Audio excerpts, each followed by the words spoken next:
Waktu tim penasihat hukum datang ke lapas, bertemu dengan para terpidana, keluarga mereka juga ada di situ? Tidak seluruhnya, karena ada yang tidak tahan untuk melihat kekecewaan. Jadi hanya 2-3 orang. Lalu para terpidana marah ke penasihat hukum? Tidak, mereka tidak marah karena tim kuasa hukum yang dipimpin Pak Jutek menyatakan kami tidak akan pernah meninggalkan setelah disampaikannya pengumuman PK. Mereka juga berharap jangan sampai meninggalkan kami. Nah, kemudian ditanyakan apa beberapa upaya hukum, kan dijelaskan. Tetapi ada salah seorang, Rivaldi, menyatakan daripada menyatakan gerasi, lebih baik saya membusuk di sini. Itu yang pada akhirnya, ya, pada akhirnya Pak Jutek saat itu sampai mengeluarkan air mata ketika Rivaldi menyatakan itu. Saya ulangi. Jadi salah seorang terpidana, yaitu Rivaldi, mengatakan daripada saya mengajukan gerasi, dan gerasi berarti mengakui kesalahan. Gitu kan? Lebih baik saya membusuk di sini. Itulah yang kalimat itulah yang membuat air mata Pak Jutek jatuh. Padahal sebelumnya juga Pak Jutek tidak pernah kelihatan menangis di hadapan kami gitu. Jadi Pak Jutek menerangkan ada beberapa cara yang bisa ditempuh, upaya hukum yang ditempuh, tetapi mereka menolak gerasi secara keseluruhan. Ditanya, diulangi sekali lagi. Tentu saja dengan saya juga melihat di situ suara mereka sangat bergetar ketika menyatakan itu. Mereka menolak gerasi, tetapi berharap bahwa akan dapat amnesti. Kita akan dalami ke sana. Saya ke Pak Suratno lagi. Menurut Bapak, Sudirman tetap sepatutnya berada di dalam penjara seumur hidup? Ya, pengennya keluar, pengennya sih. Kenapa Bapak tetap pinginnya Sudirman keluar? Soalnya kan dia benar-benar nggak melakukan gitu, Bang. Sama sekali tidak melakukan? Iya, saya sudah tahu anak saya gitu. Kalau misalnya Sudirman melakukan, menurut Bapak hukumannya patutnya berapa tahun? Ya, terserah lah, saya kan nggak tahu, penting sama itu, sama pengadilan. Saya nggak ngerti masalah itu.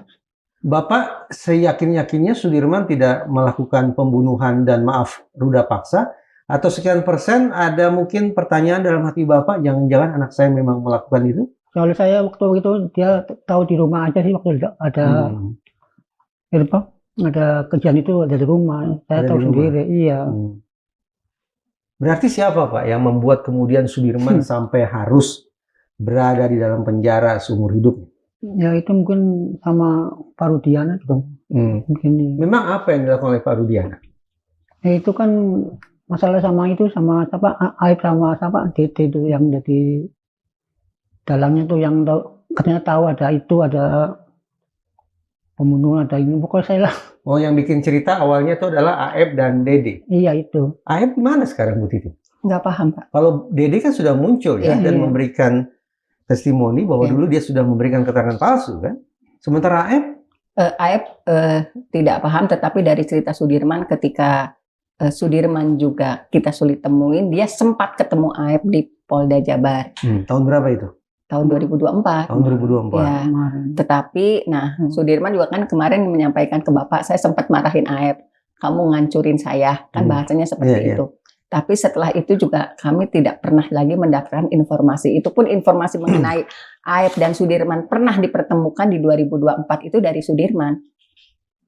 Tapi sampai sekarang kemudian tidak ada langkah dari kepolisian misalnya untuk mengecek ulang bahwa Aib ataupun Dede sudah memberikan keterangan palsu, tidak ada?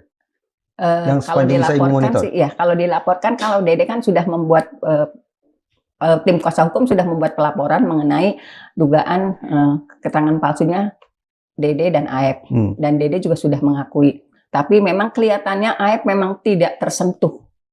Apakah dia dipanggil atau tidak? Ketika laporan di tim kuasa hukum disampaikan, kita juga tidak pernah tahu. Kan tadi Bu Titin mengatakan para terpidana menolak gerasi, tapi mereka berharap dapat amnesti. Kalau menurut Bu Titin, ketika seseorang dapat amnesti, apakah pidananya terhapus? Mereka paham itu. Walaupun mendapatkan amnesti, berarti pidananya tetap melekat pada diri mereka. Tetapi kenapa mereka menolak gerasi?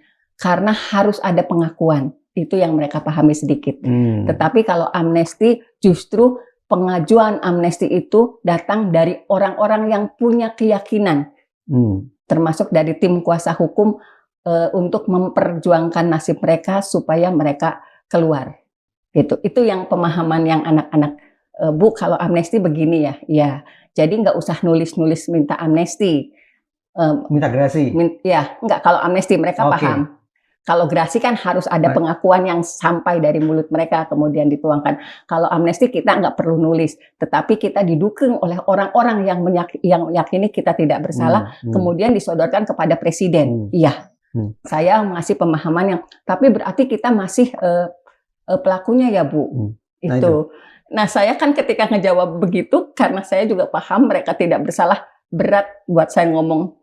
Ya, gitu kan, berat buat. Kalau misalnya Presiden Prabowo memberikan amnesti, berarti secara tidak langsung Presiden Prabowo sesungguhnya berhadapan-hadapan dengan Presiden Jokowi loh, Bu. Karena Presiden Jokowi menolak gerasi kan? Iya. Kira-kira Presiden Prabowo ini akan memberikan amnesti kepada para terpidana ini? Saya berharap betul Pak Prabowo membuka hatinya. Betul lah, misalnya ada nanti perbedaan yang sangat luar biasa ketika keputusan gerasi ditolak oleh Pak Jokowi, ternyata Pak Prabowo memberikan amnesti. Tapi saya yakin melalui orang dekatnya, Pak Prabowo juga sudah mendengar ini. Ada 7 terpidana dengan status seumur hidup dan mereka tidak pernah melakukan kesalahan. Saya sih memohon Pak Prabowo mengabaikan pertentangan keputusan yang diberikan oleh Pak Jokowi terdahulu gerasi dengan yang akan diberikan. Sudah Pak, abaikan saja, karena bagaimanapun ada anak-anak muda yang luar biasa sudah mengalami kepedihan sejak tahun 2016. Apa sih kurangnya? Di tim ini ada Otto Hasibuan, ada Deddy Mulyadi. Otto Hasibuan sekarang menjabat sebagai Wakil Menteri Hukum. Deddy Mulyadi menjabat sebagai Gubernur Jawa Barat. Dua nama tenar itu kan merupakan orang dekat Presiden. Ini maaf kata nih, sudah ada 2 orang dekat sedekat-dekatnya dengan Presiden Prabowo hingga Agustus 2025. Tetap tidak ada amnesti, Bu. Jadi Ibu sesungguhnya, maaf kata ini, berharap apa kepada Presiden Prabowo? 2 orang dekat ternyata masih belum cukup powerful, masih belum cukup kuat untuk memperjuangkan apa yang dulu mereka perjuangkan. Gitu. Saya sih berharap Pak Prabowo punya keyakinan yang sama. Karena yang saya pahami, mungkin Pak Prabowo sudah menerima informasi mengenai tim sus bentukan Kapolri itu sudah bekerja. Itu yang sangat saya harapkan. Dan hasil kerja tim sus itu disampaikan langsung kepada Pak Prabowo.